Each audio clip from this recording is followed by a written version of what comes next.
welcome into Running for Coverage. This is episode 12. We'll get to our interview here in just a moment, but I did want to spend just a second to give you an update on a couple of things that we have done to expand Running for Coverage. First and foremost, we have a new Facebook page, so if you haven't already, please like and follow our Facebook page. It's just facebook.com/runningforcoverage.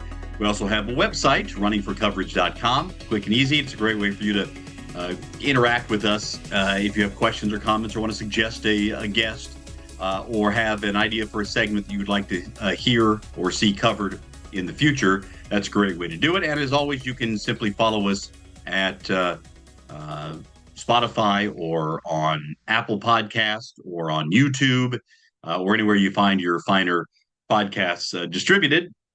And also, if you are not already, please take a moment. You can go to runningforcoverage.com, and there you can sign up for our newsletter.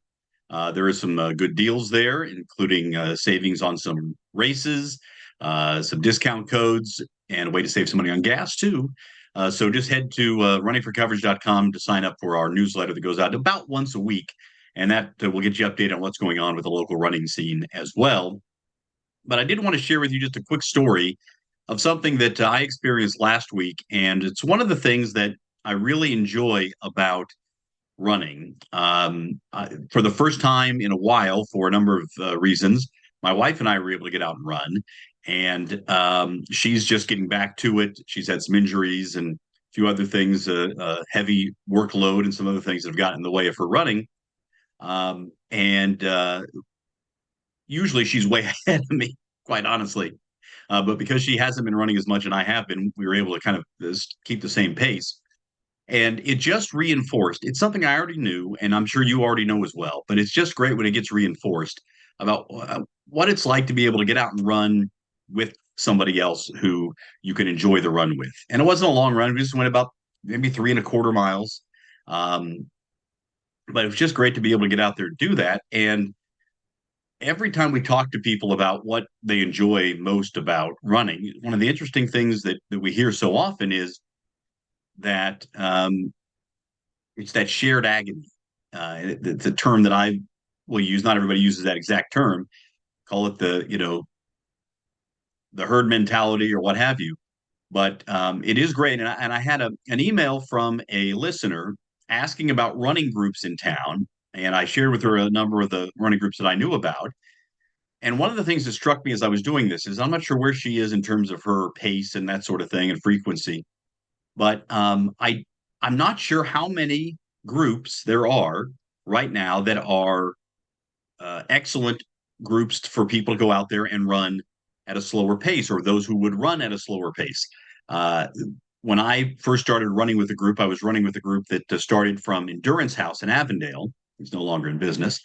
But the great thing about that group was, as a slow runner anyway, even if I'm fit, I'm not a fast runner. But there were people who were sort of at the same level or who were willing to run slowly with me as I was building up my endurance and my fitness. So let me know if you can via the website or the Facebook page or what have you.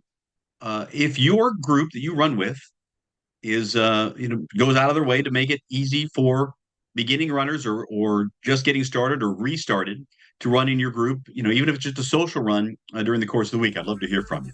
All right, without further ado, let's get right to it. Sophie King has qualified for the Olympic marathon trials and has a Jacksonville connection. Let's hear from her right now. And as we continue on here on Running for Coverage, as I said when I started the podcast several months ago, I really wanted to focus on running in Jacksonville. That didn't necessarily limit talking to people who have run in Jacksonville. And so we have the pleasure of having one of those on. We've talked with one Olympic marathon trials qualifier already in Kelsey Pontius, of course, from here in Jacksonville. And now Sophie King joins us, who is also qualified for the Olympic marathon trials. So Sophie, thanks so much for joining us here on Running for Coverage. Absolutely. It's a pleasure. There is also a Jacksonville connection. It's funny how the running community, maybe because it's kind of specific, things get connected in a hurry. Mm-hmm. Some friends of ours are, I don't know, is godparents the right term? Yeah. Of yours, and they've just moved to Jacksonville here in the last year, and We've become great friends, and so we're able to connect. And one of the things that shocked me about hearing about you is that you really weren't a runner until recently.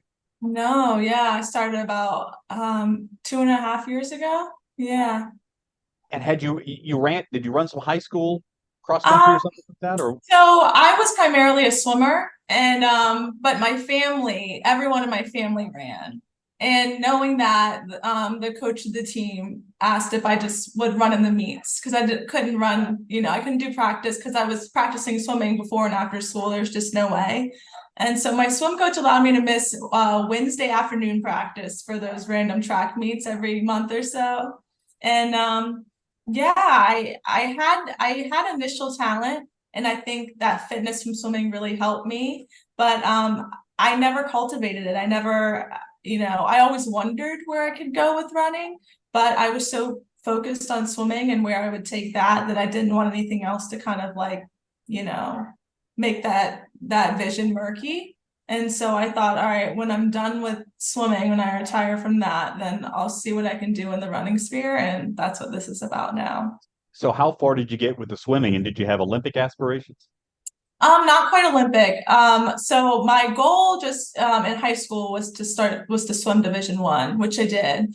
And then my goal while I was swimming there, when I got there, I wasn't on any money at all. And my goal while I was there was to try and get a scholarship, which I did by my junior year. So And that where was that? at the University of Connecticut, UConn. Connecticut. Yeah, yeah. Mhm.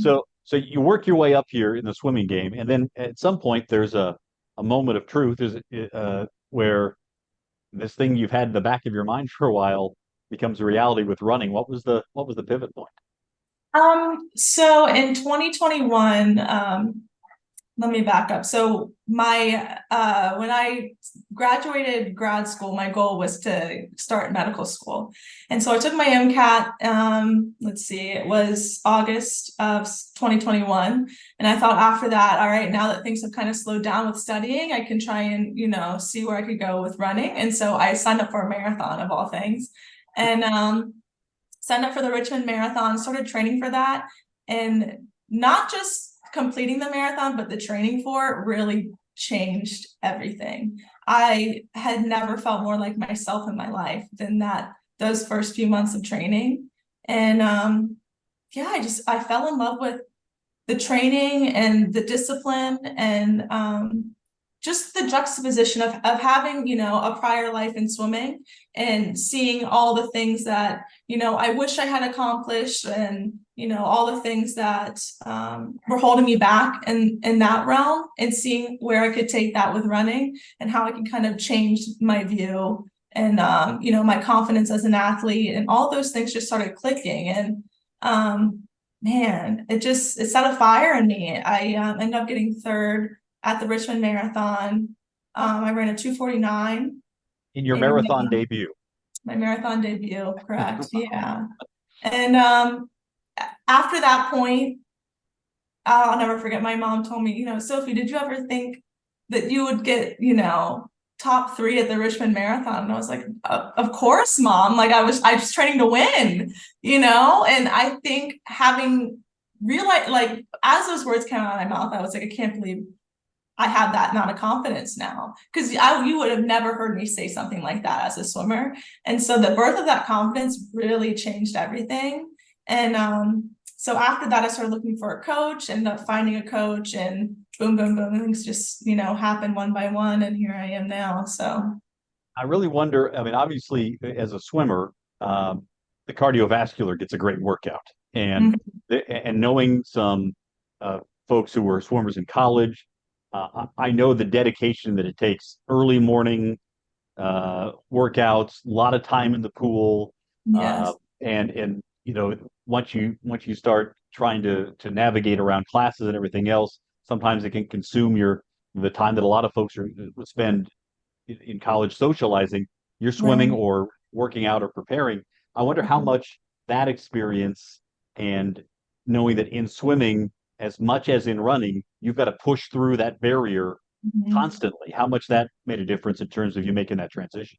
Huge difference. And, I think the biggest thing is that I'm doing, all of this aerobic intense endurance-based exercise while my face is in the water. I don't have oxygen. And so now being able to transfer that onto land and actually having access to oxygen all the time, it makes a huge difference. And people laugh when I say it, but it makes the biggest difference to me. It's almost like, I don't know, it's like, you didn't realize there's this world of endurance where like you can have constant fuel of oxygen. Because I was a sprinter and was swimming, I was supposed to have my face in the water all the time.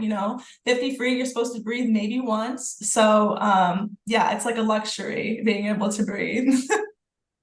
It's almost like living at high altitude, then coming and running Right. at sea level, and all of a sudden you have all this extra fuel available to you that you're not used to. Your body has adapted to that. And one of the things that Keith Brantley always says is that the human body is an adaptation machine. I wonder how long it took your body to adapt from being a swimmer to where you said you really felt like yourself in the training, but was there a point you can recall where your body is telling you, yeah, this is what we do? I think over time, I don't think there was one specific instance or race where I found that. I think it was gradual and over time. And but yeah, it just and to make it, I wouldn't say it was I always had an intuition that running was more my thing than swimming. And so but the confidence thing, I always come back to that. It was never me saying, like, I wish there's no way that I'm going to make it that far in running because, look at how far I've made in swimming and who does that, right? It was more me being afraid to even open that gate and give myself a shot. And so I think once I gave myself a shot, and allowing my body to adapt over time to the difference in training and everything, but maintaining that discipline at the same time, it just was the smoothest transition. Yeah, thinking about going from being a sprinter in the water to running 10 milers and half marathons and marathons on the road, at first blush, it would seem like that's worlds apart. But were there some things that prepared you, even as a sprinter in competition, that you think has impacted, maybe not even just physically, but mentally, the way you approach running? Physically, I would say the aspect of body position. As a swimmer, your body position is one of the most important elements of swimming, and swimming fast, particularly because you try to see your body as a vessel, right? And you're trying to get from point A to point B. The fastest way to do that is to be in that straight line. And but that plane is horizontal when you're swimming. And in terms of running, it's just a vertical. You're just flipping that axis, right? So maintaining a proper body position in order to get you from point A to point B while running on land, it's the same thing, just a different plane. And so having your hips in the right position, head lead, you notice a lot of runners when at the end of their races, when they're getting tired, their chin will dip back. And because their chin dips back and their head is, what your body follows, then you see their hips dip back, and then their entire, their knees are going high, and now their feet aren't underneath their body. So I think that discipline in my body position as a swimmer really transferred over physically well into my ability to maintain my position, my body position as a runner. But then the mental aspect too, we touched on discipline before. I mean, I was getting up at 3:25 every morning for high school practice. I'd be in the water at 4:15 every day. And then, get out the water at 6:15, go to school at 7:25, come back at 2:00, then swim from 2:30 to 4:30. And then you got to eat dinner, do your homework, go to sleep, and do it again. And so now, not having that school element too, and then also not, I don't see the early morning wake up as bad, with running, because, it's just so ingrained in me, having to escape the heat. It's, getting up to do that. It's just something that it's at this point, it's such a habit that I really don't see it much differently. Still have a 3:25 alarm clock? Hell no. No, more like 5 o'clock, but yeah, still a little Still getting up early. I think it's great that you still remember the time. It's so it's almost like some sort of emotional distress that's been drilled in for so long to wake up at that time as a teenager. Right. You mentioned your family being from a family of runners. How much has that impacted the way you go about and maybe the kind of conversations you have? I have found that because I have brothers who run, and my dad, when he was alive, ran. That became a big point of conversation with us, and really was a great touch point. Even though we were all across the country, we still had those things in common to talk about as we got older. Right, yeah. It is probably one of the biggest factors in my running, actually. So me and my siblings were quadruplets, and just having that, not only having teammates with you your entire life, but having your biggest competition with you. Like, you don't just go to school and you get to come home and then, your competition's gone. You come home and they're there, right? So, you see them doing their homework, you see them getting A's, you try and do the same. You see them, doing their best to recover well, eat well, do their best on the track or wherever. You want to do that too. And so it was the most healthy amount of pressure because you also had them to fall back as a support system. And so I think having that as a kid really just was so just life-changing to who I became as a human and as a person, an adult, and my siblings as well. They would vouch the same. So yeah, and that's absolutely maintained now as an adult. I mean, we're still kind of competing, but in different ways, right? Like my sister, she's a dentist, the other is a lawyer, my brother's in finance. We all kind of have our own little avenues, and but we want to make sure that we are doing our best in each avenue, not only because, for our own intrinsic motivation, but because we, have this King name to uphold. And we, we want to do the best because that was how we were raised and that's all we know. And being able to do that alongside three people that have seen your transition to this point, it's just, there's nothing better than that. Sorry that your family has nothing going for it right now. You guys just aren't accomplishing anything. What a tribute to your parents Yeah. to have raised you all in that way. As a father of a 3-year-old, I'm constantly thinking, well, gosh, am I doing the right things? They must be, to look at what you and your siblings have done and continue to do. Mm. Must be a huge source of pride in the family. They the thing is they would never take it, they give all the glory to God. They would never take credit for anything that we are. And I think if that doesn't tell you the type of parents I have, then nothing would. I'm going to give them some credit here officially. They deserve credit. Really, as a parent, I know how difficult it is. Uh, I want to ask you about your experience at the Gate River Run. This was your first time running it, and you Mhm. picked one of the hottest, most brutal days Yeah. to run the national championship 15K. Tell me Mhm. how that all played out for you, and how different was the race itself versus what your expectation was coming into it. Right. So 2 weeks prior, I was down in Sarasota for a couple weeks visiting one of my friends. So I had been training in the Florida heat, and I particularly was running around 10 o'clock to noon to try and get ready for Jacksonville and be prepared for that heat. Came home for 2 weeks in Richmond, and then went back to Jacksonville thinking, I'll be fine. Of any people running this race, I'll be good in this heat. Like, and I remember my sister telling me before I boarded the plane, she was like, Sophie, I know you train, in the heat, but it'll sneak up on you, and you still gotta, maintain some sort of like, make sure you're hydrating, make sure like you're not overdoing it in the race. And I said, yeah, yeah. And so we get to the start and it's pretty hot and the temperature only rose from there, but I didn't change my pace. I didn't adjust my goal pace. So my goal was to go out in 5:30s and maintain that throughout the race. I got to about 5K and I realized that I had made a big mistake by not adjusting my pace. But with road running, there is a really big, it really can be an issue if you're not running with a group of people. If you're running alone and you let that pack go, you have nothing to chase, and it's just you alone with your thoughts for 9 miles, right? So I didn't want to let go of that second pack. And I was so determined to finish that darn race, and then it wasn't until 9 miles. So I was 500 meters from the finish, and I passed out. Apparently, I don't remember it, but I passed out right by.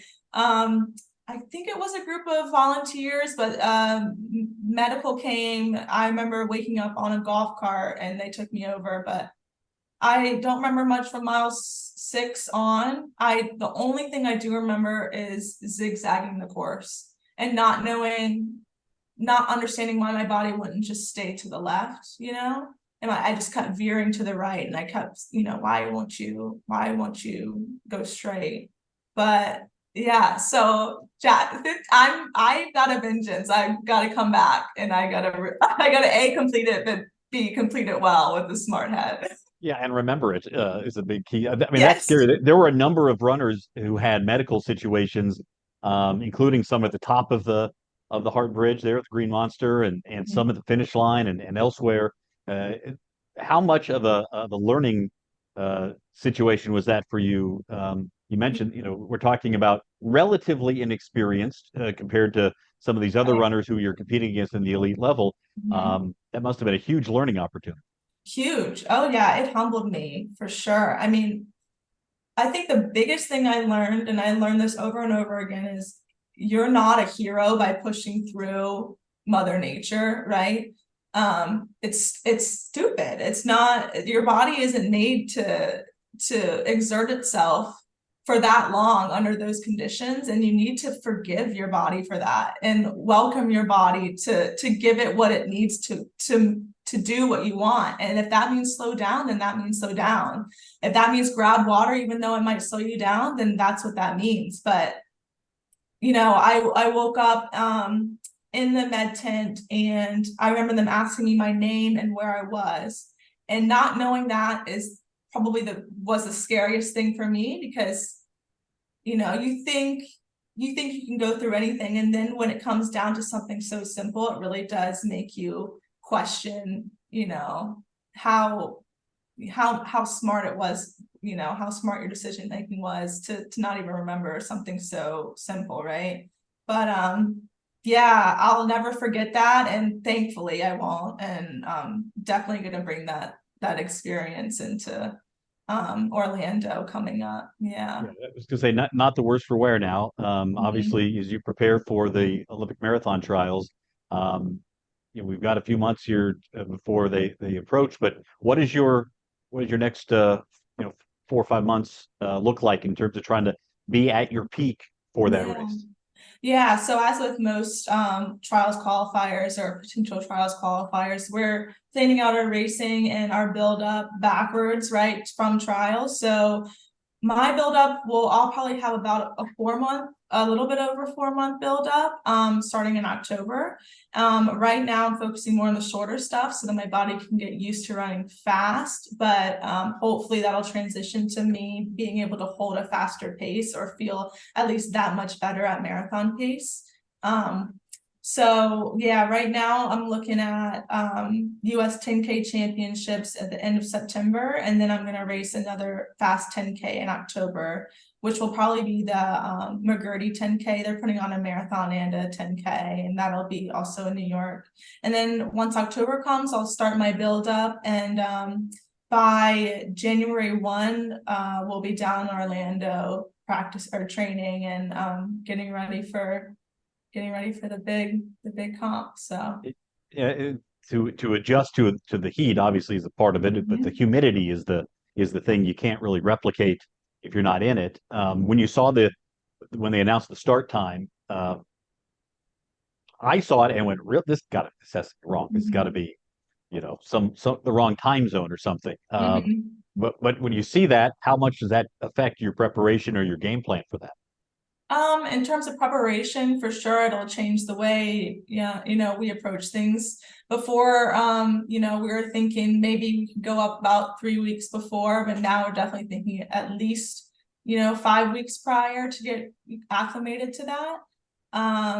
But in terms of my mindset, not much at all, not much changed. I mean, when you get down to it, the race is still a 26.2 mile course. Everyone's going to be running on the same course. Everyone's had the same amount of preparation. Everybody presumably has the same goal of running as fast as they possibly can. And so being that everyone's under the same elements, everyone's running the same course, it's still an even playing field. You just got to make sure you're prepared for it and not let it, get to your mental. Yeah, we know the top three will go to the games. Do you go in with an expectation or a thought of here's where I think I can be and here's where I think I should be? Absolutely, yeah. So my goal going in is to be at least in the top 15. I really think that's possible. In terms of time, you don't really think about that as much, especially in these US championship races. So as long as I'm in the top 15 and that I feel good the last 10K and running a tactically smart race, not, playing gutsy in the front half of the race, but make sure, I'm leading with my head in the back end of the race, especially, then I'll be really happy, girl. Yeah. We'll be keeping a close eye on you. We really appreciate you taking some time here for Running for Coverage, and best of luck in the rest of this year and into Orlando next year. Thank you so much, Cole. I appreciate it. Great to hear from Sophie, and what a story about her first Gate River run. And it just goes to show you, you have to understand the environment in which you're running. Courses, weather, competition, it's never the same. You have to be able to adjust if you're out there in a race for your own good sometimes and for the good of your time and your fitness. We'll be following Sophie's progress as she prepares for the Olympic Marathon Trials coming up in February in Orlando. All right, now let's hear from another who has qualified for the Olympic Marathon Trials, Kelsey Pontius. She is a certified dietitian, a sports dietitian, and great runner. And we are hearing from her today about the proper way to carbo load. This used to be a thing when I first started hearing about running. This was probably in the early 80s, maybe. I was a kid. My dad ran a few races, and I remember one time going to a church for there was a run that was the next day, and everybody was doing spaghetti dinners. And I thought, oh, this is interesting. So I assumed that's the way to do it. Just eat a bunch of pasta the night before. Not necessarily the case. Here's what Kelsey has to say. For half, I normally get my clients to carb load for 2 days. And so just how it, like the classic way of thinking about it, just like a huge dinner the night before. Now we're kind of, the thought process is to spread that carbohydrate intake out. So you're gradually increasing your carbohydrates over the period of 2 or 3 days, sometimes with like Ironman and like events that are going to definitely take 6+ hours. It'll be a little bit longer than that. But for most of the time, half marathon distances, I recommend anywhere between 2 to 3 days. So for my people that love numbers, there's actually like a formula to use to kind of identify how many total grams of carbohydrates in those days should you have.